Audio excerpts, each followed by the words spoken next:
When you rent an apartment, you expect locked doors, quiet nights, and privacy behind four walls. But what if your landlord never left? And what if that spare key they gave you wasn't just for emergencies? This is the true story of a woman who thought she'd landed the perfect place, until she learned that the man upstairs had been watching her every move for months. And what he planned next was something far worse than rent overdue.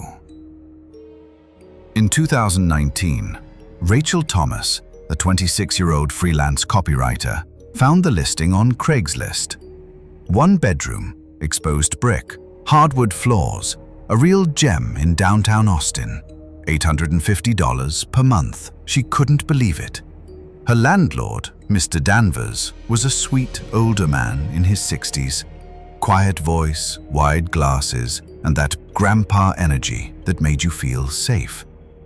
"You're a lucky girl," he said, handing her the keys. He chuckled softly. "Oh, and here's your emergency spare, just in case." He gave her a long look. Too long. But she brushed it off. Everyone was a little weird, right? For the first month, Rachel thrived. She decorated, took yoga Zoom classes, and finally had peace from roommates and broken leases. But in week 5, things started getting strange. It started small. One morning, her coffee mug was in the sink, even though she'd left it in the dishwasher. Her bedroom window unlatched, and she could have sworn she'd heard footsteps around 3 a.m.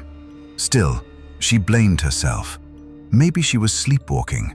Maybe her memory was just trash after binge-watching true crime all night. But it got worse. One night, Rachel came home from dinner with a friend and noticed her bed was warm, like someone had just been laying there. Her cat, Beans, was hissing at the closet. Rachel laughed nervously. Weirdo. Nah, if my cat starts hissing at my closet, I'm sleeping at a friend's house. Baines knows something. Things turned sinister when she found the note. It was slipped under her front door sometime during the night. Typed in neat block letters, it read, "You're even lovelier when you sleep." Rachel froze. She checked the door, locked, windows all shut. She bolted to her landlord's unit upstairs. Mr. Danvers answered in a wool cardigan, holding a cup of tea. "Oh, goodness, that's horrible." He frowned. Must have been one of those homeless wanderers. They sneak into the building sometimes. He shook his head. "We really need to do something about the ventilation access." Ventilation access? Rachel demanded a lock change.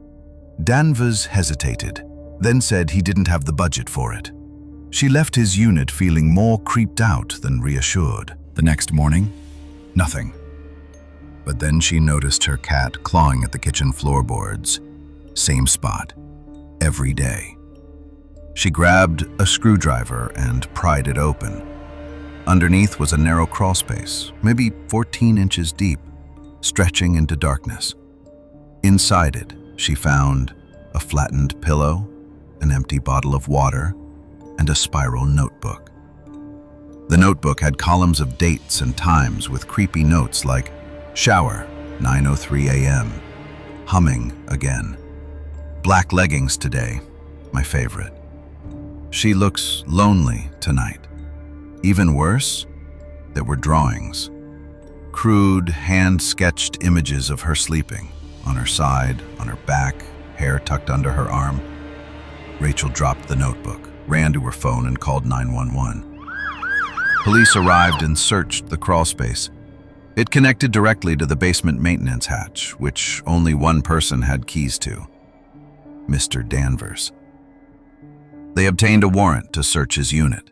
There, in the back closet, hidden behind coats, they found a live feed. 4 monitors, all showing Rachel's apartment. One facing the bed, one in the kitchen, one behind the bathroom mirror, and one pointed directly at the vent in her closet. Bro had a whole Netflix subscription to her life. That's not creepy. That's demonic. Danvers was arrested. But during questioning, he smiled. He said, "I've been living in that building since 1982. They all leave eventually, but she felt like home." Turns out 2 former tenants, both single women in their 20s, had reported similar incidents years earlier. Both had moved out. Both went missing 6 months later. A second search of the building uncovered a sealed storage space beneath the laundry room. Inside were 2 body bags, each wrapped in shower curtains, each missing all their teeth. Danvers had kept their jewelry in a drawer marked souvenirs. Rachel was lucky. She had caught on early enough to save her own life, but not without scars. She moved across the country, changed her number, her name. She still sleeps with the lights on. And Beans? Beans is still alive and hissing at walls. Beans deserve a raise. That cat warned her from day one. If your cat starts acting like it saw a ghost, believe it did. Sometimes the scariest place isn't the woods or a dark alley. It's your own apartment, where someone lives right above you. Someone who has a key. Someone who smiles when you think you're alone. This is The Crime Scene. Subscribe now because next week's story is worse. A stalker didn't want to watch someone. He wanted to become them.